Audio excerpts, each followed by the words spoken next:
కావాలనే శని ఆదివారాల్లో కోర్టుకు సెలవు ఉంటుంది కనుక రాజకీయ దురుద్దేశంతో మా మీద బురద జల్లాలని, రాజకీయంగా మమ్మల్ని దెబ్బతీయాలని ఒక పథకం ప్రకారంగా కుట్రతో ఈరోజు బీజేపీ మా శాసనమండలి సభ్యురాల్ని అరెస్ట్ చేయడం జరిగింది. ఈ అరెస్టును తీవ్రంగా ఖండిస్తా ఉన్నాం.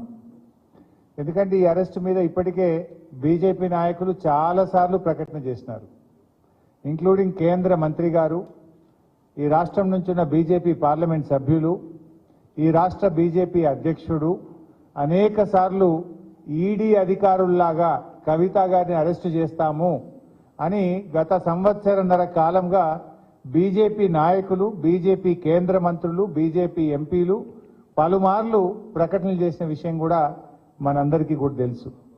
ఎందుకంటే రేపు పార్లమెంట్ ఎన్నికలకు నోటిఫికేషన్ వస్తుంది.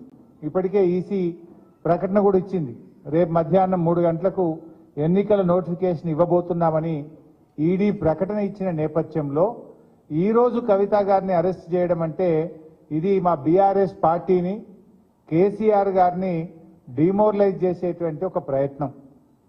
అంటే మమ్మల్ని ఏ రకంగానైనా డిమోరలైజ్ చేసి ఈ ఎన్నికల్లో రాజకీయంగా లబ్ధి పొందాలని బీజేపీ, కాంగ్రెస్లు ఈ రాష్ట్రంలో కలిసి ఇలా కుట్ర పన్నుతా ఉన్నాయి.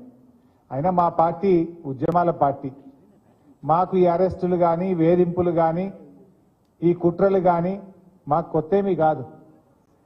ఇలాంటి ఎన్నో కుట్రలను, అక్రమ కేసులను, అరెస్టులను ఛేదించి తెలంగాణ రాష్ట్రాన్ని సాధించినటువంటి పార్టీ మా పార్టీ. 14 ఏళ్లు పోరాడి కానే కాదు రానే రాదన్న రాష్ట్రాన్ని సాధించినటువంటి పార్టీ మా బీఆర్ఎస్ పార్టీ. అందువల్ల దీన్ని తప్పకుండా మేము ఎదుర్కొంటాం, రాజకీయంగా ఎదుర్కొంటాం, న్యాయపరంగా కూడా ఎదుర్కొంటాం.